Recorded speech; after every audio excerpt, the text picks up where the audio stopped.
With the world transitioning to renewable energy, one of the biggest challenges we face is how to ensure power can be supplied to everyone, even when the sun isn't shining or the wind isn't blowing.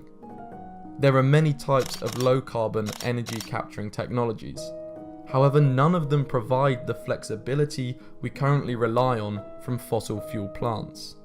What this means is we need to find out how to cheaply store energy so we can save it up when there is a surplus and release it when there isn't enough being generated. Energy storage is a huge and fascinating topic, with batteries probably being the first one to come to the minds of many.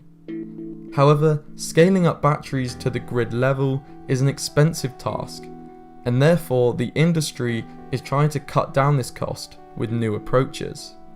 To date, the largest battery in the world is in California, with a storage capacity of 1,200 megawatt hours. That's enough energy to power a standard Western home for 330 years straight, or charge a Tesla 16,000 times. But batteries are not the focus of this video. Instead, we'll look at gravity storage, which aims to be much cheaper than batteries. Instead of storing energy in the bonds of chemical compounds, gravity storage uses the potential energy stored in an object or fluid that's raised above the ground. The amount of energy stored is simply the mass times by the height times by the acceleration of gravity. Gravity storage is nothing new. In fact, the first system is believed to be from 1909 in Switzerland. This type of gravity storage is known as pumped hydro, and nowadays it is the largest form of energy storage by quite some margin. The largest system is in Virginia, which holds 24,000 megawatt hours of energy. That's 20 times larger than the world's biggest battery that I mentioned earlier. This may seem like a great solution, however there are many challenges blocking the future of pumped hydro. The largest of which is the fact that these storage facilities require a huge amount of water to be stored at a very high elevation, and we've used the vast majority of potential sites for these storage systems. So what are the solutions to this? Well, the companies Energy Vault and Gravitricity believe the secret is in concrete blocks. These blocks are much more dense than water, meaning it is much heavier for the same volume, about 4 times heavier in fact, using high density concrete. This means the same volume would only need to be lifted a quarter as high to store the same amount of energy. To put this into context, if a standard 20-foot shipping container was filled with high density concrete, it would have to be winched 250 meters into the air to store the same amount of energy as a Tesla Model 3 battery pack. So what's the point of this new age gravity storage? Will it be of any use? And can it compete or even replace grid scale batteries? Let's have a quick look at the 2 projects from Energy Vault and Gravitricity. Energy Vault is focusing on a design with lots of small bricks that can be stacked up near the base, while Gravitricity is looking to use old mine shafts to provide locations for raising and lowering a big heavy weight. This means the Energy Vault design is looking to maximize energy storage, whilst the Gravitricity design is able to put out more power. See, when we store energy, 2 different things are important: energy and power.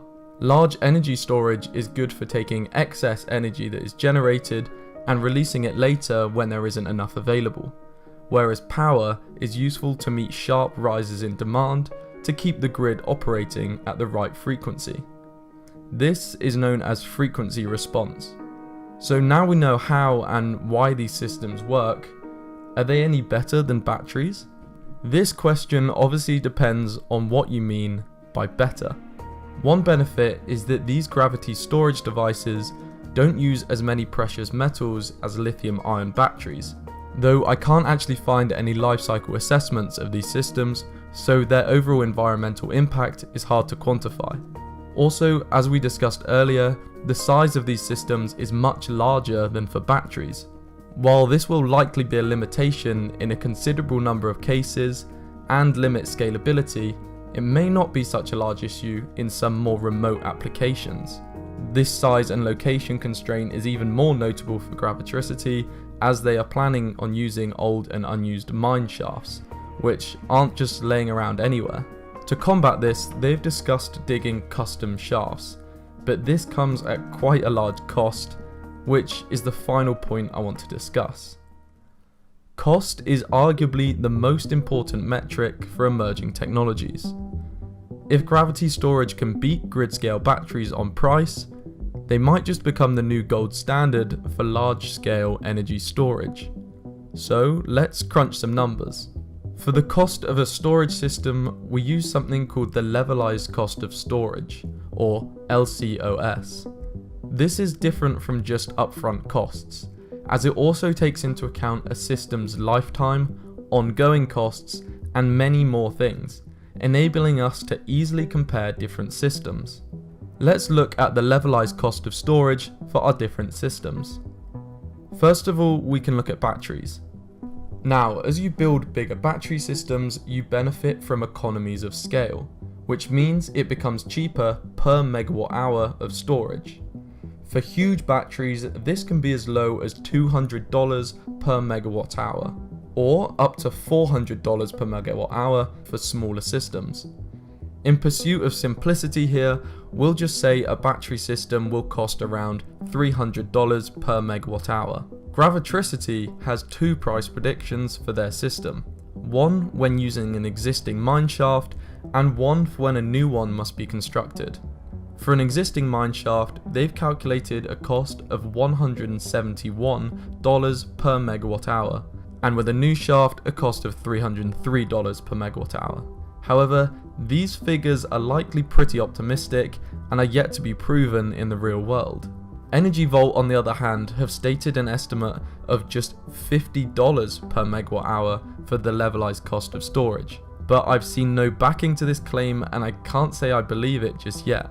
In reality, it would make sense for it to be between the cost of Gravitricity's two systems, as they would still have to build a crane, but it's probably cheaper than digging a mine shaft.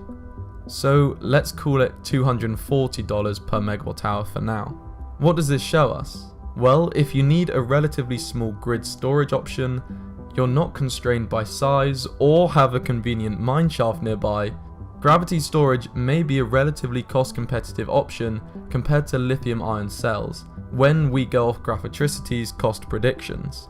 That's a look at pricing for storage, but what about that all-important power we spoke about earlier?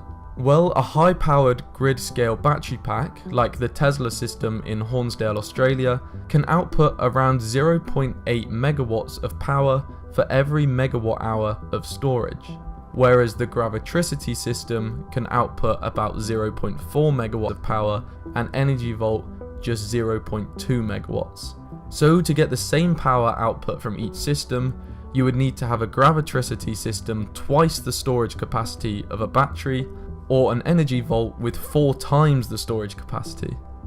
Scaling up these systems so drastically would massively increase the cost, and means they are likely uncompetitive compared to battery systems, when power output is the driving factor. In conclusion, what does this mean for the new age of gravity storage? With the rapidly dropping prices, small footprint, and ease of installation for battery storage, I don't think it will be replaced by gravity storage anytime soon. That being said, in some scenarios, gravity storage may in fact be a better option. For example, in areas where space is plentiful, or suitable old mine shafts exist. As cost will always be the key factor for many in industry, I'll be exciting to see if companies can meet their ambitious price targets. Thank you for watching this video. Please leave a like and subscribe if you enjoyed the video, and let me know your thoughts in the comments below.